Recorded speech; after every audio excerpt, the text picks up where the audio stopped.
Hello students, आप सभी का स्वागत है उदित फार्मेसी के इस यूट्यूब चैनल पे। तो मुझे उम्मीद है कि आप सभी स्वस्थ होंगे, अच्छे होंगे, जो अपनी पढ़ाई आप उसको कर रहे होंगे। तो आज की इस क्लास में जो है वो हम हीट के कुछ थ्योरी कॉन्सेप्ट को समझेंगे। ठीक है, तो चलिए जो आज की क्लास है उसको शुरू कर लेते हैं। अगर आपने अभी तक उदित फार्मेसी के इस यूट्यूब चैनल को सब्सक्राइब नहीं किया है तो चैनल को सब्सक्राइब कर दीजिए, साथ में बेल नोटिफिकेशन को ऑन रखिए, जिससे कि आने वाली जो भी अपडेट है वो आपको तुरंत देखने को मिल सके। ठीक है, तो देखिए, अगर आप डी फार्मा एंट्रेंस एग्जामिनेशन की कंप्लीट तैयारी करना चाहते हैं तो इसके लिए आप उदित फार्मेसी ऐप को प्ले स्टोर से डाउनलोड कर सकते हैं। और अधिक जानकारी के लिए जो आपको स्क्रीन पे नंबर दिख रहा है, आप इस नंबर पे भी जो है वो कॉल कर सकते हैं। ठीक है, तो जो आज का हमारा चैप्टर होने वाला है, इस चैप्टर का नाम है हीट यानी कि उष्मा। तो सबसे पहले जो है हम इसके डेफिनेशन से जो है वो स्टार्ट करेंगे कि आखिरकार हीट यानी कि उष्मा होती क्या है। तो देखिए, जो आपकी हीट है, उष्मा है, ये भी एक तरह की क्या होती है, ऊर्जा होती है। ठीक है, चलिए, तो क्या लिखा गया, उष्मा के किसी एक वस्तु से दूसरी वस्तु में अथवा एक स्थान से दूसरे स्थान पर जाने को उष्मा का स्थानांतरण कहते हैं। जैसे कि कोई व्यक्ति एक जगह से दूसरी जगह जो है अगर वो यहाँ पे जाता है तो हम क्या कहते हैं, उसका ट्रांसमिशन कहते हैं।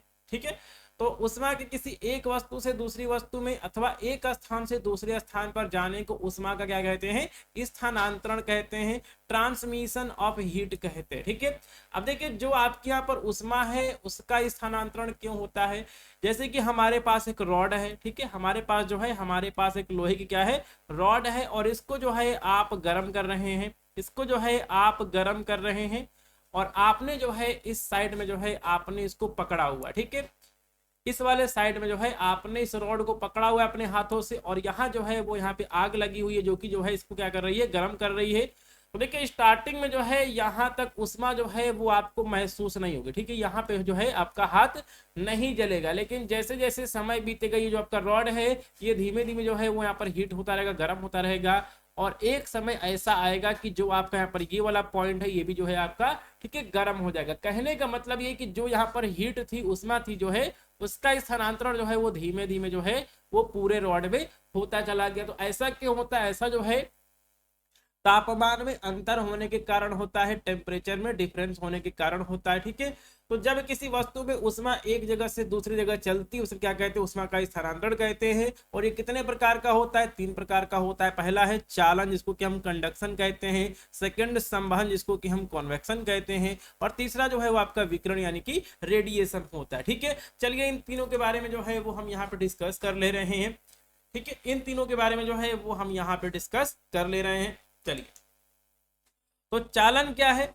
तो देखिए, जब किसी वस्तु के विभिन्न भागों में ताप का अंतर होता है, क्या होता है, ताप का अंतर होता है, तो वस्तु के ऊंचे ताप वाले कण जो होते हैं अपने पास वाले जो यहाँ पे कण होते हैं उसको उष्मा दे देते हैं, और उष्मा जो है ऊंचे ताप वाले भाग से कम ताप वाले भाग की ओर जाने लगती है। कहने का मतलब ये है, यहाँ पे जो है आपका एक पार्टिकल है, यहाँ पे जो है आपके यहाँ पर पार्टिकल्स हैं, और नीचे जो है वो यहाँ पर आग लगी हुई है। ठीक है, नीचे जो है वो यहाँ पर आग लगी हुई है। ठीक है, तो जो भी आपके पार्टिकल्स हैं ये अपने ऊपर वाले पार्टिकल को जो है वो उष्मा क्या करेंगे, दे देंगे, उसको जो है उसको ट्रांसफर कर देंगे। ये जो है यहाँ पर हीट को क्या कर देंगे, ट्रांसफर कर देंगे। ठीक है, तो इसके बाद क्या होगा, जो आपका मॉलिक्यूल है ये जो है आपका हो जाएगा, गर्म हो जाएगा। इसके ऊपर जो मॉलिक्यूल होगा, ठीक है, तो ये क्या करेगा, ये जो है अपने आगे वाले मॉलिक्यूल को जो है वो यहाँ पर हीट ट्रांसफर कर देगा। ठीक है, तो इस तरह जो है वो यहाँ पर हीट ट्रांसफर जो है वो यहाँ पे होने लगता है। ठीक है, और इसकी सबसे इंपॉर्टेंट बात क्या है, इस प्रक्रिया में वस्तु के कण जो होते हैं अपने स्थान से नहीं हटते हैं, इसी को क्या कहते हैं, चालन कहते हैं। तो जब किसी भी धातु की रॉड को एक सिरे से गर्म करते हैं तो दूसरा सिरा जो है कुछ समय बाद क्या हो जाता है, गर्म हो जाता है। और ये क्यों होता है, चालन की वजह से होता है। ठीक है, तो ये सबसे ज्यादा इंपॉर्टेंट चीज लिखी गई है। ठोसों में जो भी आपके सॉलिड्स हैं और जो आपका पारा होता है, मरकरी होता है, उसमें उष्मा का स्थानांतरण जो है वो किसके माध्यम से होता है, चालन विधि द्वारा होता है। ये चीज जो है वो इंपॉर्टेंट है। ठीक है, तो देखिए, जो हमारा चालन है इसके अंदर जो यहाँ पे वस्तु के कण हैं वो अपने स्थान से नहीं हटते हैं, बल्कि अपने बगल वाले को जो है वो हीट को ट्रांसफर कर देते हैं। इसी को हम क्या कहते हैं, चालन कहते हैं। सेकंड है संवहन। ठीक है, ये हमें किस में देखने को मिलता है, तो ये हमें तरल पदार्थ जैसे कि द्रव और गैस में जो है वो हमें देखने को मिलता है। तो देखिए जो आपके यहाँ पर तरल पदार्थ होते हैं जैसे कि आपका द्रव हो गया, गैस हो गया, इसमें क्या होता है कि जो भी इसके अंदर यहाँ पे अणु होते हैं वो एक दूसरे से थोड़ी अधिक दूरी पे होते हैं, ठीक है। तो किसी एक स्थान का ताप दूसरे स्थान की अपेक्षा क्या होता है, अधिक होता है, तो उस स्थान का पदार्थ का घनत्व दूसरे स्थान की अपेक्षा कम हो जाता है। अतः पदार्थ के ऊंचे ताप वाले कण, ठीक है, पदार्थ के ऊंचे ताप वाले जो कण है वो ऊपर उठने लगते हैं और उसका स्थान जो है वो नीचे वाले कण लेने लगते हैं। जैसे कि आपको यहाँ पर एग्जाम्पल दिख रहा होगा, ये जो है हमारा क्या है, ये हमारा कन्वेक्शन है, ठीक है। तो इसके नीचे के जो आपको यहाँ पर मॉलिक्यूल दिख रहे हैं, इनको मिली गर्मी मिली, ठीक है, इनको जो है वो यहाँ पर ऊर्जा मिली, तो ये जो है आपके उछल के क्या आ गए, ऊपर आ गए। और जो यहाँ पर मॉलिक्यूल थे यहाँ पर ऊपर थे, ठीक है, नीचे थे, ठीक है, जो आपके यहाँ पर मॉलिक्यूल थे ऊपर थे जो कि यहाँ पे ठंडे थे, वो जो है इसकी जगह पे आ जाते हैं, फिर से इनको यहाँ पर मिलती है एनर्जी मिलती है, ये जो है, ठीक है, फिर से ऊपर चले जाते हैं, ठीक है। तो इस तरह जो है इसके अंदर जो है यहाँ पर हीटिंग का जो प्रोसेस है वो यहाँ पे होता रहता है, ठीक है। तो यहाँ पे संवहन में क्या है कि जो भी यहाँ पर मॉलिक्यूल्स हैं वो यहाँ पे गर्म होते हैं, ऊपर भागते हैं, और जो यहाँ पर ऊपर वाले मॉलिक्यूल होते हैं जो कि यहाँ पे, ठीक है, जो कि आपके यहाँ पर ठंडे होते हैं वो यहाँ पर नीचे चले जाते हैं, ठीक है। और यह प्रक्रिया तब तक चलती रहती है जब तक कि संपूर्ण पदार्थ के जो यहाँ पर मॉलिक्यूल्स हैं, कण हैं, वो एक ही टेम्परेचर पर नहीं आ जाते हैं, ठीक है। तो सबसे इंपॉर्टेंट बात क्या है, द्रवों के अंदर और गैसों में ऊष्मा का स्थानांतरण जो है वो केवल चालन विधि द्वारा जो है वो होता है, और ये जो है वो आपका संवहन विधि द्वारा होता है, ठीक है। हम यहाँ पर संवहन लिख देते हैं, ये आपका संवहन माध्यम से होता है जिसको कि हम इंग्लिश में कॉन्वेक्शन कहते हैं, और इनमें चालन द्वारा भी जो है वो संभव है, लेकिन जो है मुख्यतः जो है वो संवहन विधि से इसमें हीट का ट्रांसफर होता है। सेकेंड होता है आपका रेडिएशन यानी कि, ठीक है, विकिरण, ठीक है। तो देखिए अगर आप सर्दियों में आग सेकते होंगे, ठीक है, तो उस समय क्या होता है कि कुछ समय बाद जो है आपका हाथ जो है वो गर्म हो जाता है, ठीक है। या फिर क्या होता है कि अगर बहुत ज्यादा धूप है, अगर आप यहाँ पर धूप में बैठे हैं तो इंसान भी जो है वो यहाँ पे गर्म हो जाता है उसके, ठीक है, हाथ पैर जो है वो यहाँ पे गर्म हो जाते हैं, या फिर उसने अगर कोई चीज रखी हुई है बाहर तो वो भी जो है वो यहाँ पे गर्म हो जाती है, ठीक है। तो ये आपका विकिरण के माध्यम से होता है। तो लेकिन जो भी आपका कोई भी यहाँ पे गर्म स्रोत होता है, हॉट ऑब्जेक्ट होता है, कोई भी यहाँ पे गर्म वस्तु होती है, तो उसमें से ऊष्मा जो होती है वो इलेक्ट्रोमैग्नेटिक वेव के रूप में निकलती है, और इसी को हम क्या कहते हैं, विकिरण कहते हैं। और इसके लिए जो है सबसे इंपॉर्टेंट है माध्यम की जरूरत नहीं होती है, ठीक है। तो देखिए सूरज से प्रकाश जो आता है हमारी पृथ्वी के अंदर, तो जो हमारा अंतरिक्ष है, जो हमारा यहाँ पर स्पेस है वो बिल्कुल वैक्यूम है, वहां पर एयर नहीं है, वहां पे कोई भी माध्यम नहीं है, लेकिन फिर भी जो है हमें सूरज से जो है हमें ऊर्जा हमारी पृथ्वी तक पहुंच जाती है। और सबसे इंपॉर्टेंट बात ये भी है कि अगर कोई माध्यम बीच में अगर है भी तो वह गर्म नहीं होता है, ठीक है। तो अगर आपने इंडक्शन वाला, अगर आपने यहाँ पर चूल्हा देखा होगा तो उस पर जो भी आपका खाना बनता है, अगर आप उसके ऊपर हाथ रखते हैं तो वो हाथ जो है आपका जलता नहीं है, लेकिन जो भी आपका खाना होता है वो बन जाता है। तो वो आपका इसी कॉन्सेप्ट जो है वो काम करता है। तो क्या लिखा गया है, सूर्य से पृथ्वी पर ऊष्मा जो है वो विकिरण के माध्यम से ही आती है, रेडिएशन के माध्यम से ही जो है वो आती है, ठीक है। चलिए तो इसके बाद जो है हम चलते हैं अगले पेज पे। तो अगर आप डी फार्मा एंट्रेंस एग्जामिनेशन की कंप्लीट तैयारी करना चाहते हैं तो आप उदित फार्मेसी ऐप को प्ले स्टोर से डाउनलोड कर सकते हैं। चलिए तो हम यहाँ पे कुछ फार्मूलों के बारे में डिस्कस कर लेते हैं, ठीक है। तो पहला फार्मूला है ऊष्मा चालकता गुणांक का, ठीक है, कोफिशिएंट ऑफ थर्मल कंडक्टिविटी, ठीक है। तो ये फार्मूला जो है आपको याद होना चाहिए, Q बराबर क्या होता है, Ka होता है T2 माइनस T1 बटे small D into small T होता है, या फिर आप इसको Q बटे T बराबर Ka ब्रैकेट में T2 माइनस T1 बटे स्मॉल डी भी जो है आप इसको लिख सकते हैं।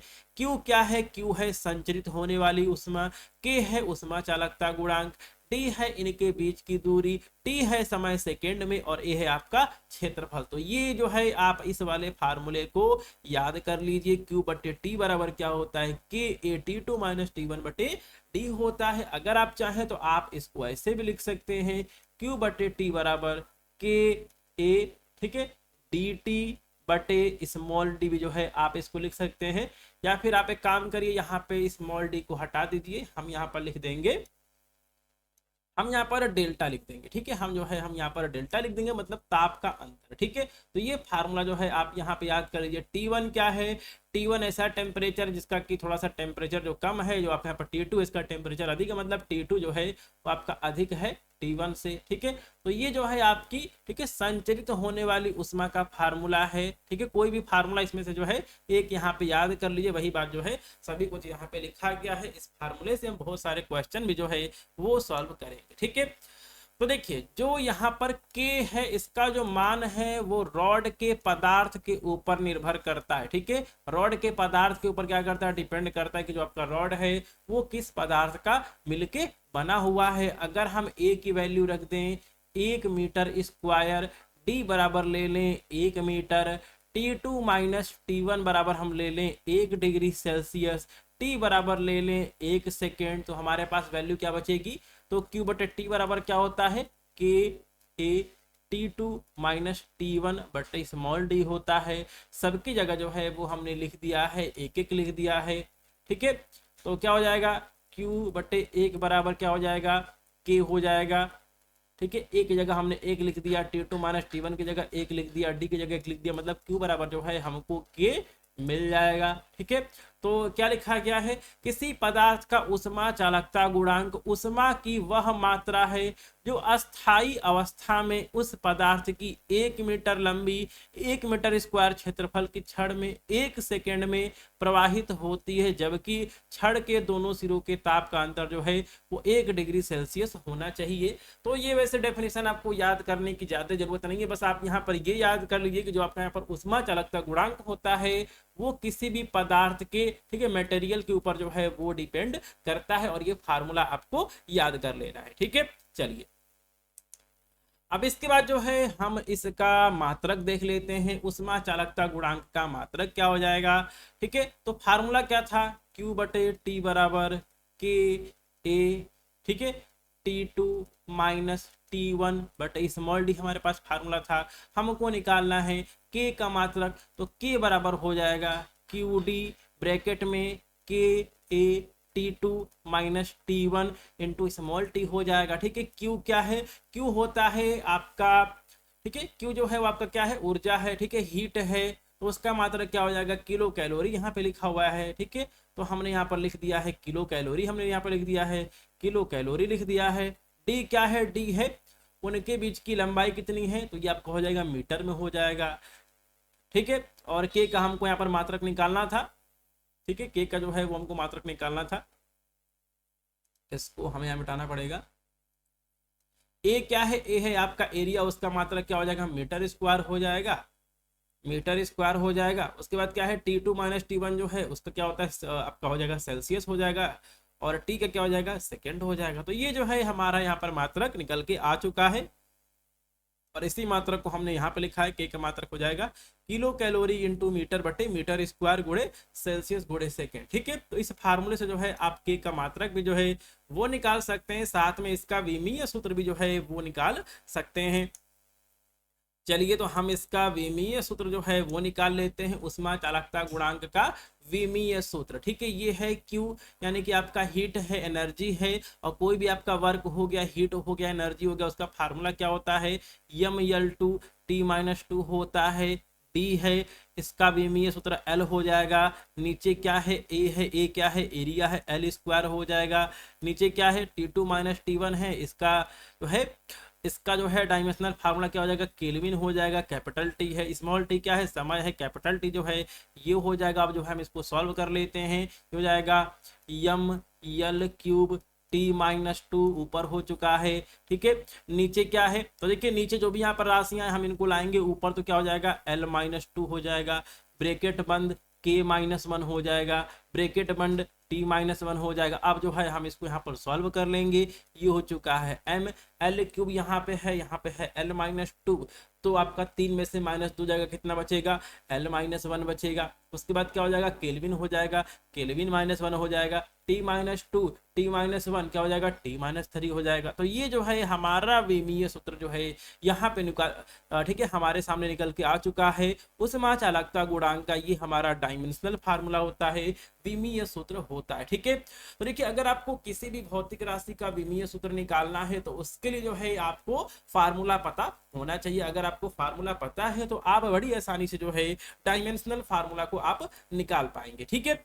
चलिए इसके बाद जो है वो हम चलते हैं अगले पेज पे। अगले पेज पे क्या दिया गया है, तो देखिए यहाँ पे कुछ बातें लिखी गई है कि यदि k का मान जितना अधिक होगा, k का मान जितना अधिक होगा पदार्थ उतना ही अच्छा चालक होगा। क्यों, देखिए हमारे पास फार्मूला है Q/T बराबर KA T2 - T1 बटे स्मॉल t। यहाँ से हमें क्या देखने को मिल रहा है, जो हमारा Q है वो आपका डायरेक्टली प्रोपोर्शनल है K के, यानी कि K की वैल्यू जितनी ज्यादा होगी उस पदार्थ के अंदर से जो है बहुत अधिक ऊष्मा जो है उसका ट्रांसमिशन होगा, उसका स्थानांतरण होगा, ठीक है। तो K का मान जितना अधिक होगा पदार्थ जो है उतना अच्छा चालक कहलाएगा, कंडक्टर कहलाएगा। एक आदर्श या फिर पूर्ण चालक के लिए K का मान कितना होता है, अनंत होता है। K का मान कितना होता है, अनंत होता है किसी भी कंडक्टर के लिए। तो अगर कोई भी धातु है जो कि बहुत ही अच्छी क्या है, चालक है, कंडक्टर है, तो उसके लिए जो है K की वैल्यू कितनी होगी, वो होगी इनफाइनाइट होगी, ठीक है। और क्या लिखा गया है, एक पूर्ण कुचालक या फिर पूर्ण उष्मारोधी के लिए K का मान कितना होता है, 0 होता है। तो अगर कोई ऐसा मटेरियल है जिसके अंदर से हीट का फ्लो नहीं होता, यानी कि वो चीज गर्म नहीं होती है, उसके अंदर हीट का ट्रांसफर नहीं हो सकता है, तो उसके लिए K की वैल्यू कितनी होगी, 0 होगी, ठीक है। तो अगर आप यहाँ पे इस फार्मूले में K की वैल्यू 0 रख दीजिए, Q/T बराबर जो है आप यहाँ पर 0 रख दीजिए, 0 गुणे A गुणे T2 - T1 बटे स्मॉल t, ये पूरा वैल्यू क्या हो जाएगा, 0 हो जाएगा। मतलब उसके अंदर क्या होगा, हीट का फ्लो नहीं होगा, उष्मा का स्थानांतरण नहीं होगा। तो ये बहुत इंपॉर्टेंट चीज है, इस चीज को जो है आपको याद रखना पड़ेगा।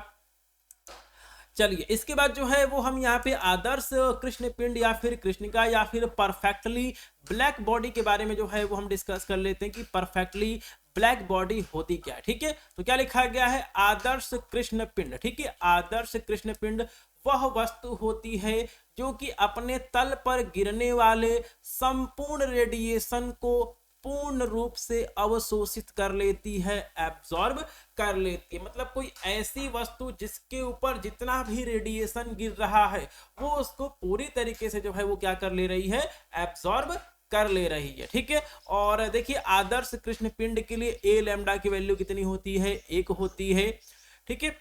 तो चूंकि लैम्डा के सभी मानों के लिए ए लैम्डा का मान 1 ही है, अतः आदर्श कृष्णिका के लिए ए बराबर क्या होता है, ए होता है। ये चीज जो है आपको यहाँ पर याद रखना पड़ेगा। तो देखिए ये फार्मूला जो है हम यहाँ पे याद कर लेते हैं। स्मॉल ए बराबर क्या होता है, पृष्ठ द्वारा अवशोषित विकिरण की मात्रा बटे पृष्ठ पर आपतित विकिरण की मात्रा। कहने का मतलब ये है कि ये हमारे पास एक पृष्ठ है, सरफेस है, और इसके ऊपर जो है क्या आ रहा है, इसके ऊपर जो है वो रेडिएशन आ रहा है, इसके ऊपर क्या आ रहा है, इसके ऊपर जो है वो आपका विकिरण आ रहा है, ठीक है। और अभी हमने यहाँ पर बात किया है ब्लैक बॉडी के बारे में कि इसके ऊपर जितना भी विकिरण आता है ये इसको जो है पूरी तरीके से एब्जॉर्ब कर लेती है, इससे जो है ठीक है, इससे टकरा के जो है बाहर कोई भी रेडिएशन नहीं जा पाता है, ठीक है। तो इसका फार्मूला क्या है, तो इसका फार्मूला ये है पृष्ठ द्वारा अवशोषित विकिरण की मात्रा, मतलब इसने कितना रेडिएशन जो है उसको एब्जॉर्ब किया, EA हमने लिख दिया, और इसके ऊपर जो है टोटल कितना रेडिएशन जो है वो गिरा, ठीक है। इसी के अनुपात को जो है वो हम यहाँ पे ए कहते हैं। और यदि हमारे पास एक आइडियल ब्लैक बॉडी है, मतलब आइडियल ब्लैक बॉडी कहने का यहाँ पे मतलब क्या है कि अगर इसके ऊपर 10 चीजें गिरी, अगर इसके ऊपर कोई भी 10 चीज गिरी तो इसने 10 चीज को जो है अपने अंदर क्या कर लिया, समा लिया, उसको पूरी तरीके से जो है एब्जॉर्ब कर लिया, ठीक है।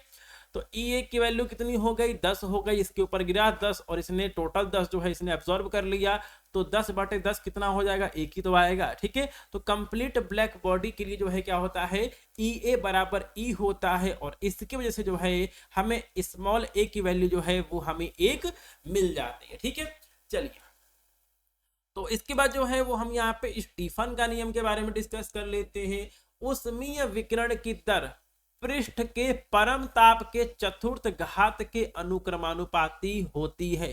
कहने का मतलब यह है कि हमारे पास कोई यहाँ पर पृष्ठ है, सरफेस है, ठीक है, और इसके ऊपर जो भी यहाँ पे रेडिएशन गिर रहा है, या फिर क्या है कि अगर कोई भी चीज यहाँ पे गर्म है उससे जो भी यहाँ पे रेडिएशन निकल रहा है वो उस वस्तु के परम ताप के चतुर्थ घात के अनुपाती होती है। परम ताप का मतलब क्या है, जो आपका टेम्परेचर होना चाहिए वो आपका केल्विन में होना चाहिए। ठीक है, तो कहने का मतलब ये है स्मॉल q/t बराबर जो है वो आपका t की पावर 4 होता है। सॉरी, हम यहाँ पे डायरेक्टली लिख लेते हैं, हम यहाँ पे प्रोपोर्शनल का नियतांक लगा देते हैं, q/t जो है वो हमारा, ठीक है, डायरेक्टली प्रोपोर्शनल होता है t की पावर 4 के। ठीक है, और यही फार्मूला जो है वो हमारे यहाँ पे हो चुका है, E बराबर सिग्मा t की पावर 4 जो है ये स्टीफन का नियम कहलाता है। ये चीज जो है आपको याद करना पड़ेगा। सिग्मा की वैल्यू कितनी होती है, 5.67 into 10⁻⁸ watt metre square, kelvin की पावर 4 जो है ये यहाँ पर इसका यूनिट दिया गया है। ठीक है, तो ये फार्मूला स्टीफन का नियम कहलाता है कि ऊष्मीय विकिरण की दर जो है वो t की पावर 4 के बराबर होती है, या फिर ऊष्मीय विकिरण की जो दर है यानी कि q/t है वो उस पृष्ठ के परम ताप के चतुर्थ घात के अनुक्रमानुपाती होती है। उसके बाद हम यहाँ पर एक और फार्मूला डिस्कस कर लेते हैं, बहुत इंपॉर्टेंट फार्मूला है और ये फार्मूला है हमारा न्यूटन का शीतलन नियम। ठीक है, बहुत इंपॉर्टेंट, और इससे जो है हम क्वेश्चन भी करेंगे। फार्मूला क्या है, T2 - T1 बटे स्मॉल t बराबर के T1 + T2 बटे 2 माइनस टी। टी क्या है, तो टी होगा जो है वो यहाँ पे सराउंडिंग टेम्परेचर होगा, T1 + T2 बटे 2 हो जाएगा माइनस के। जो है ये फार्मूला बहुत ज्यादा इंपॉर्टेंट है। इस फार्मूला से जो है बहुत सारे क्वेश्चन पूछे भी जाते हैं और इस फार्मूले से कई बार जो है वो नीट एग्जाम में भी जो है वो आपके क्वेश्चन पूछे गए। ठीक है, तो मुझे उम्मीद है कि ये पूरा टॉपिक आपको समझ में आ गया होगा। तो इस चैप्टर में हमने जिन भी फार्मूलों के बारे में आपसे डिस्कस किया है उन सभी फार्मूलों को जो है आप याद रखेंगे, और इस चैप्टर से रिलेटेड हम बहुत सारे न्यूमेरिकल्स भी जो है आने वाली वीडियोस में करेंगे। ठीक है, तो आज की इस वीडियो क्लास में इतना ही। जय हिंद।